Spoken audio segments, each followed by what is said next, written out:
कर्माबाई।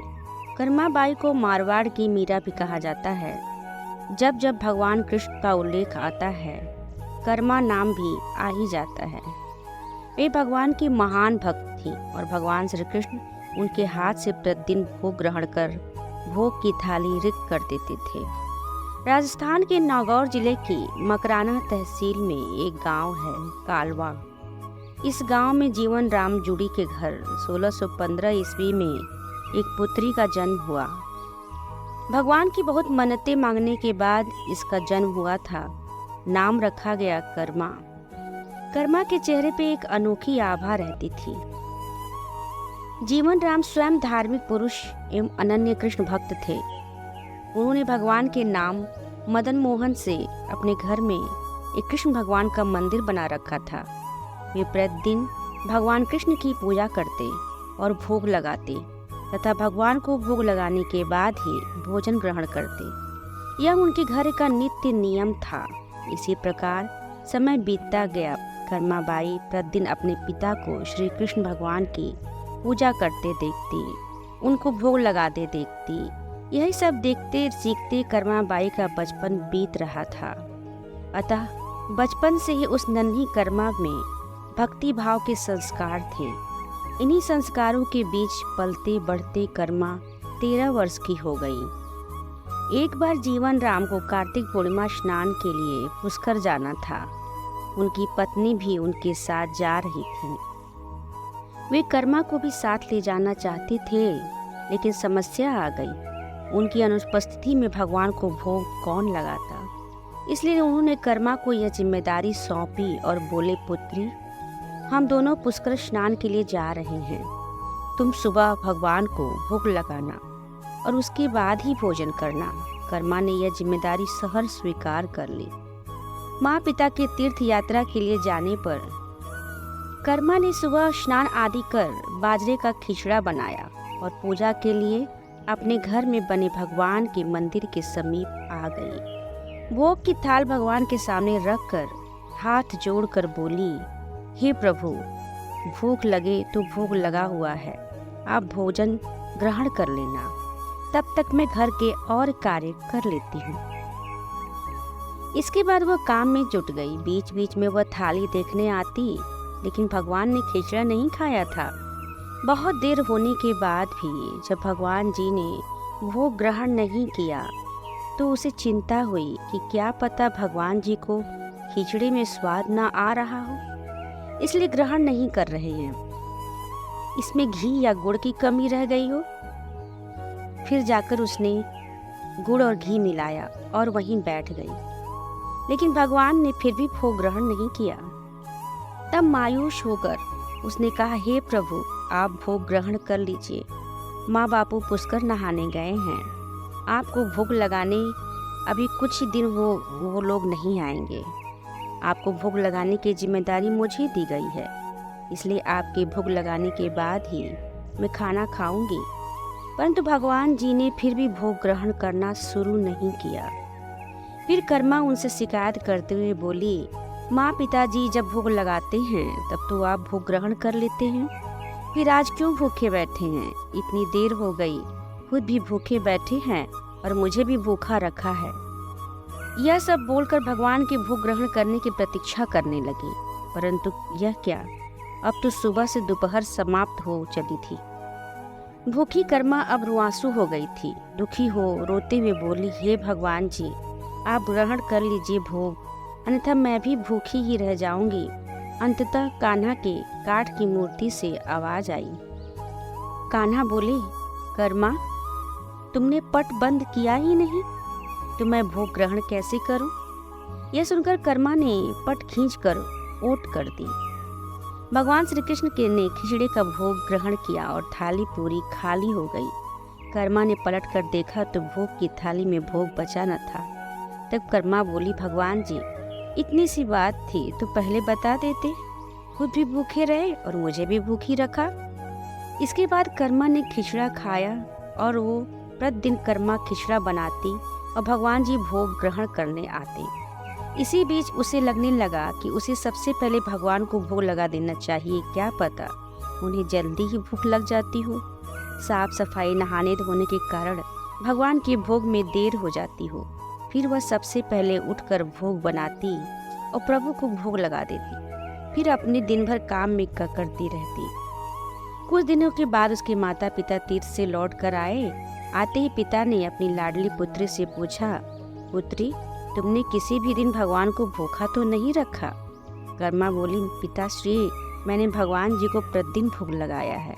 फिर जब माँ रसोई में गई तो देखा जाते समय तो गुड़ का मटका पूरा भरा हुआ था, अब खाली कैसे हो गया? उन्होंने कर्मा को बुलाया और पूछा, पुत्री, गुड़ कहाँ है? कर्मा ने बताया, रोज भगवान कृष्ण उसके पास आते और खिचड़ी का भोग ग्रहण करते, कहीं मिठास कम ना हो जाए इसलिए खिचड़ी में गुड़ कुछ ज्यादा ही डाल दिया। उनसे पहले दिन हुई परेशानी के बारे में भी बता दिया। कर्मा ने कहा, भगवान जी ने बहुत देर तक ग्रहण ही नहीं किया था, भोग फिर पट बंद करने पर किया। यह सुनकर माता पिता भी चकित रह गए। वे जिन ईश्वर के आशीर्वाद हेतु इतनी दूर तीर्थ यात्रा पर गए थे, जिन्हें पाने के लिए लोग न जाने क्या क्या करते हैं, कहाँ कहाँ ढूंढते हैं, वे भगवान उनकी बेटी के हाथ से उनके घर में ही खिचड़ा खाते थे। यह कैसे संभव है? उन्हें भी चिंता हुई कि बेटी बावली तो नहीं हो गई। यह भी सोच लिया कि क्या पता कर्मा ही पूरा गुड़ खा लिया हो। इस पर कर्मा ने कहा, अगर आपको यकीन नहीं है तो कल देख लीजिए, मैं खुद भगवान को भोग लगाऊंगी। इस आश्चर्य से वे रात भर सो नहीं पाए। दूसरे दिन कर्मा ने खिचड़ा बनाया और मंदिर में भोग की थाली रखकर पट बंद कर दिया और बोला, हे भगवान जी, ये लोग नहीं मान रहे हैं कि मैं आपको ही गुड़ खिलाया है, अब आप भोग खाकर स्वयं सिद्ध कीजिए। भक्त की पुकार सुन भगवान को आना ही था और कान्हा खिचड़ा खाने आ गए। जब पट खुला तो जीवन राम और उसकी पत्नी ने आश्चर्यचकित थे कि भोग की थाली में भोग बचा ही नहीं है। फिर कर्मा का जीवन प्रतिदिन भोग लगाते ही निकला। जब उसके माता पिता नहीं रहे तब एक दिन अपने कान्हा की मूर्ति के साथ लेकर तीर्थाटन के लिए निकल पड़ी। परंतु भगवान की कृपा से उन्हें हर दिन खिचड़ा बनाने से संसाधन मिल ही जाते और वे प्रतिदिन कान्हा को खिचड़ा खिला लेती। तीर्थाटन करती हुई देवी कर्मा भगवान जगन्नाथ की नगरी पहुंच गई और वहीं रहने का मन बना लिया। वहां भी रोज भगवान के खिचड़े का भोग लगाती और पट बंद कर देती। भगवान भी प्रतिदिन उनके भोग को ग्रहण करते। जिस दिन उन्होंने पहली बार जगन्नाथपुरी में खिचड़ा बनाया, उसी दिन उनके पास से जा रहे एक बालक ने उनसे कहा, माता, घी की बड़ी अच्छी सुगंध आ रही है, क्या भोजन बचा है? देवी कर्मा ने कहा, हाँ बालक, बचा है, तुम बैठो, मैं तुम्हें देती हूँ। यह कर देवी कर्मा ने उस बालक के लिए भी खिचड़ा लगा दिया। बालक पूरे मन से स्वाद लेकर खा रहा था। तभी देवी कर्मा को यह देखकर सुख की अनुभूति हो रही थी। उस बालक ने खाते हुए पूछा, माता, क्या मैं कल आऊंगा तो भी मुझे खिचड़ा खिलाओगी? यह सुनकर देवी कर्मा मुस्कुराई और बोली, हाँ पुत्र, तुम यदि प्रतिदिन आओगे तो मैं प्रतिदिन खिचड़ा खिलाऊंगी, तुम निसंकोच आना। यह सुनकर बालक प्रसन्न हुआ और प्रतिदिन देवी कर्मा के पास खिचड़ा खाने आया करता था। एक दिन जब वह बालक खाना खाकर जा ही रहा था, तभी उसने देखा कि एक साधु बाबा वहां आकर देवी कर्मा से कह रहे थे कि हे देवी, आप बहुत धार्मिक महिला हैं, भगवान को प्रतिदिन भोग लगाकर खाती हैं, परंतु इन सब के भी नियम होते हैं। आपको बिना नहाए ऐसा नहीं करना चाहिए। आपको तो भगवान की परम भक्त लगती हैं। सो हे देवी, प्रतिदिन साफ सफाई के बाद ही नहा धोकर ही भगवान का भोग बनाया करें और लगाया करें। यह सुनकर देवी कर्मा ने उनको हाथ जोड़कर प्रणाम किया और कहा, जी साधु बाबा, आप जैसा कह रहे हैं मैं वैसा ही करूंगी। इस बात से अनभिज्ञ थी कि फिर साधु बाबा वहां से चले गए। अगले दिन देवी कर्मा साफ सफाई कर नहा धोकर भोग बनाने लगी, परंतु वह भोग लगाने में देरी हो जाती और जब वो भोग नहीं लगता, उस बालक को भी भोजन नहीं मिलता। बालक आकर माता से कहता, माता, देर हो रही है, भूख लगी है, भोजन दो। माता कहती, थोड़ी देर रुक जा लल्ले, मैं दे रही हूँ। बालक जल्दी जल्दी खाकर भाग जाता। कुछ ऐसे ही दिन बीते, परंतु यह कौन जानता है कि वह बालक साक्षात जगन्नाथ जी हैं, जो प्रतिदिन बालक का रूप धर कर्माबाई के हाथ से बना खिचड़ा खाने आते थे। इतने दिनों से जब जगन्नाथ मंदिर में भगवान का पट भोग के लिए खुलता तो भगवान के मुख पर खिचड़े का जूठन लगा होता। एक दिन पुजारी ने मुस्कुराते हुए मन ही मन में कहा, हे प्रभु, आपकी लीला भी अपरंपार है। जाने किस भाग्यवान भक्त के यहाँ से आप जाकर प्रतिदिन खिचड़ा खा आते हैं। फिर पूजा अर्चना हुई, दिन बीत गया। रात्रि हुई तो रात्रि को पुजारी के स्वप्न में भगवान जगन्नाथ आए और उन्होंने पुजारी से कहा, हे भक्त, तुमने सही पहचाना। मैं अपनी एक अनन्य भक्त कर्मा बाई के यहाँ प्रतिदिन उसके हाथ का बना खिचड़ा खाने जाता हूँ। वह मुझे बिल्कुल अपने पुत्र सा लाड करती है। उसकी भक्ति से मैं अति प्रसन्न हूँ। इसी मंदिर के एक साधु ने उन्हें कुछ आम जीवन की ज्ञानवर्धक बातें एवं उपासना का तरीका समझाया, जिससे मुझे भोग लगाने में अब उनसे देरी हो जाती है। इसी वजह से मेरे मुंह पर खिचड़ा लगा रह जाता है। प्रभु की लीला अपरंपार है। वह तो सर्वव्यापी हैं। एक ही समय अलग अलग स्थान हो सकते हैं, परंतु मुंह पर खिचड़ा लगाने की लीला उन्होंने इसलिए रची ताकि पुजारी के मन में यह प्रश्न उठे। उस प्रश्न के निवारण में प्रभु पुजारी जी को यह बता सकें कि आम जीवन में हम अपने ज्ञान को जब दूसरे को बताते हैं तो सदैव ज्ञान ही लेना चाहिए, ना कि भक्ति भाव को बदलने के लिए, क्योंकि सांसारिक जीवन के लिए ज्ञान आवश्यक है, ज्ञान महत्वपूर्ण है। परंतु जहाँ भक्ति होती है वहाँ ज्ञान का कोई काम नहीं। भक्ति में भक्त अपने प्रभु के प्रेम में डूबा रहता है। उपासना के कई तरीके हैं। जितने भक्त जितने उपासक, उपासना के उतने तरीके। जब ईश्वर ने ही उपासना के तरीकों पर प्रश्न नहीं उठाया तो किसी को भी और भक्ति पर प्रश्न नहीं उठाना चाहिए। साधु गलत नहीं थे। साधु अपने ज्ञान के हिसाब से ही कार्य कर रहे थे।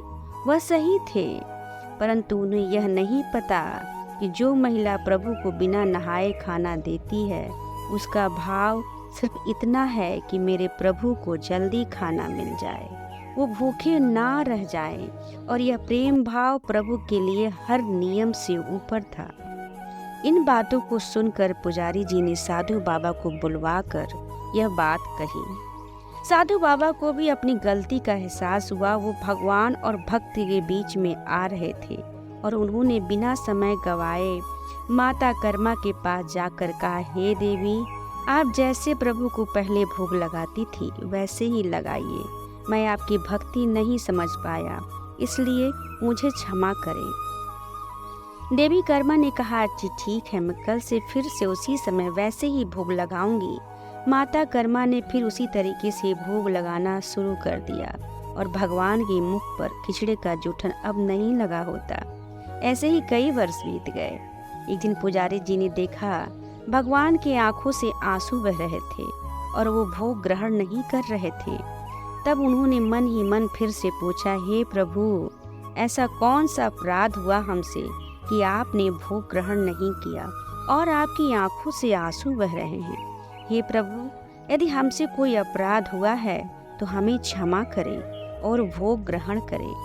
अपने भक्त जन प्रसाद के लिए प्रतीक्षा कर रहे हैं। फिर क्या था, भक्त वत्सल प्रभु ने प्रसाद ग्रहण कर लिया, परंतु प्रभु के भोग देर से ग्रहण करने की बात और उनके आंखों से अश्रु बहने की बात पूरे प्रजा में तेजी से फैल गई। यह बात महाराज तक पहुंची। महाराज अतिशीघ्र मंदिर पहुंचे और पुजारी जी से विचार विमर्श करने लगे।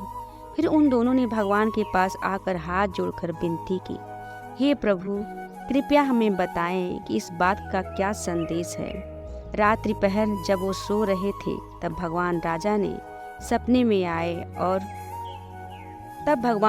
के सपने में आए और उन्होंने कहा, मेरी एक अनन्य भक्त थी कर्मा बाई, जो प्रतिदिन मुझे खिचड़े का भोग लगाती थी और मैं प्रतिदिन उसके पास बालक रूप में जाकर खाया करता था। परंतु आज उन्होंने अपने अंतिम श्वास लिए और मुझ में सदैव के लिए लीन हो गईं। अब मुझे बालक की तरह प्रेम कर कौन खिचड़ा खिलाएगा। सुन महाराज ने सपने ही में भगवान से कहा कि हे प्रभु, आज से प्रतिदिन आपके भोग में कर्मा बाई का खिचड़ा भी चढ़ेगा।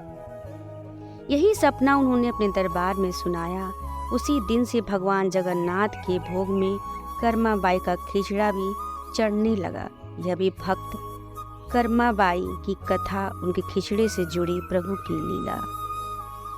यह थी भक्त कर्मा बाई की कथा और उनके खिचड़े से जुड़ी प्रभु की लीला। श्री राधे, श्री राधे।